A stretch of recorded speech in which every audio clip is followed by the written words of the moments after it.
اسلام نے جو عظیم الشان تغیر دنیا کے علوم میں پیدا کیا ہے، اس میں سے ایک چیز یہ ہے کہ انہوں نے اپنے رسول اور اپنے نبی حضرت محمد صلی اللہ علیہ وسلم کے ایک ایک واقعے کو،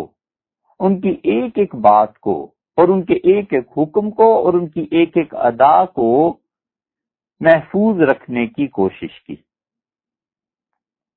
اور اسے محفوظ رکھنے کے لیے متعدد اصول بنائے گئے اور فن ایجاد کیے گئے، اور یہ ایسا کارنامہ تھا صحابہ کرام رضی اللہ عنہم کا کہ اس کے مقابلے میں کوئی اور کارنامہ کسی امت نے اپنے نبی کے لیے انجام نہیں دیا۔ اسماء الرجال کا عظیم فن اور علم انہوں نے ایجاد کیا۔ جس شخص نے کہا کہ رسول اللہ صلی اللہ علیہ وسلم کو میں نے دیکھا ہے، انہوں نے یہ چیز کی تھی، اور مجھ تک یہ بات فلاں صحابی نے پہنچائی ہے، تو صحابہ کرام رضی اللہ عنہم کے بارے میں تو متفقہ طور پر یہ فیصلہ کر لیا گیا، تمام اہل سنت والجماعت کے ائمہ مجتہدین نے فیصلہ کر دیا کہ صحابہ رضی اللہ عنہم پر ہم بحث نہیں کریں گے، وہ سب کے سب سچے تھے، اور وہ حضور اکبر صلی اللہ علیہ وسلم کے متعلق، اسلام کے متعلق، اللہ کے متعلق کبھی جھوٹ بول ہی نہیں سکتے تھے۔ ان کے سب کے سچا ہونے کے بعد آگے ان کے شاگرد آ گئے تابعین، اور تابعین میں سعید ابن مسیب بھی تھے، اور تابعین میں امام ابو حنیفہ بھی تھے، اور تابعین میں شہاب زہری بھی تھے، اور شعبی بھی تھے، حسن بصری بھی تھے رحمہم اللہ۔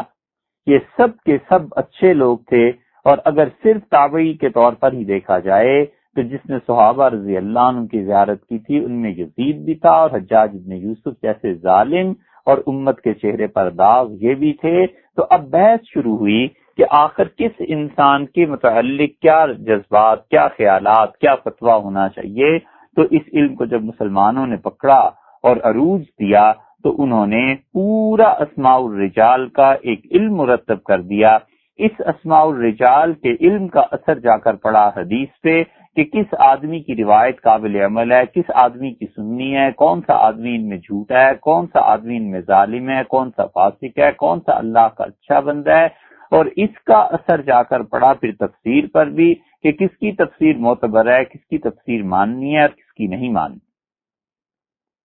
اس کا اثر تاریخ پر بھی جا کر پڑا کہ ایک آدمی جھوٹا ہے، وہ یہ کہتا ہے مثلا معاذ اللہ کہ حضرت انس رضی اللہ عنہ نے حضور اکبر صلی اللہ علیہ وسلم کی خدمت نہیں کی، تو اس آدمی کو جھوٹ بولنے کی وجہ سے جھوٹا لکھا جائے گا۔ اور ایک آدمی ایسا ہے جو ہر طرح سے سچائی کے معیار پر پورا اترتا ہے، تو ہم اس انسان کو سچوں کی فہرست میں لکھیں گے۔ حضور اکبر صلی اللہ علیہ وسلم کے بعد سے لے کر جتنے خلفائے راشدین تھے، تابعین تھے، ائمہ تھے،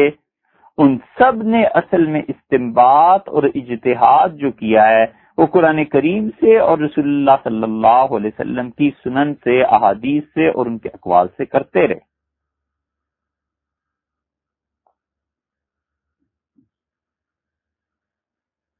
اور جتنے بھی گمراہ فرقے ہیں یہ سب کے سب بار بار کتاب و سنت کا نام لیتے ہیں کہ جو کچھ کتاب میں آیا ہے، جو کچھ سنت میں، جو کچھ کتاب و سنت کی رٹ لگاتے ہیں،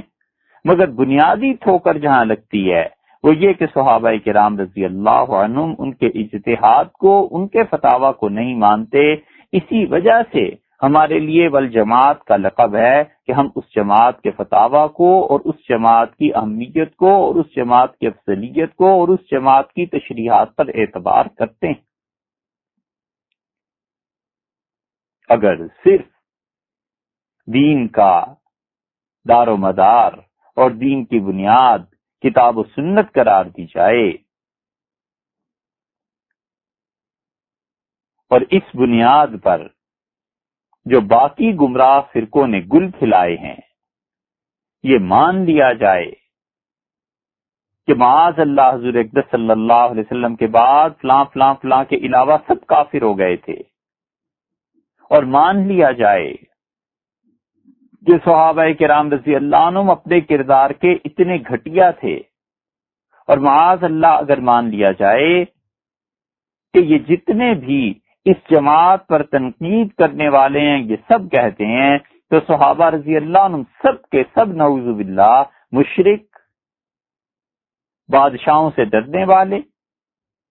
جبرن حکومت پر قبضے کرنے والے، قرآن کریم کو چھوڑ دینے والے، اور یہ جو نئے نئے مفسر اور فقیہ آج کل بنے ہوئے ہیں، ان کے اقوال کو دیکھا جائے تو پھر وہ پوری کی پوری جماعت گمراہ قرار پاتی ہے، اور اس جماعت کا گمراہ ہونا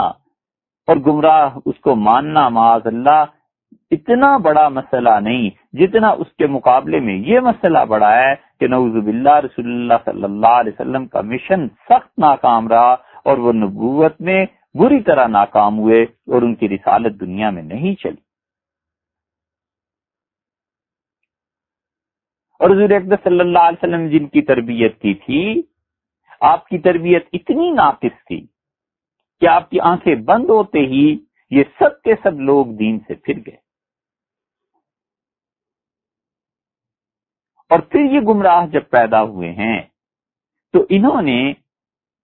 اصل اسلام کو سمجھا، اور وہ اسلام جو خود رسول اللہ صلی اللہ علیہ وسلم نے بھی پیش نہیں کیا تھا، خلفائے راشدین نے بھی پیش نہیں کیا تھا، پھر وہ اسلام انہوں نے لوگوں کو بتایا۔ اس لیے اس گمراہی کے بھنور سے محفوظ رکھنے کے لیے ہم کہتے ہیں کہ یہ جو جماعت ہے اس کا دامن نہیں چھوڑنا،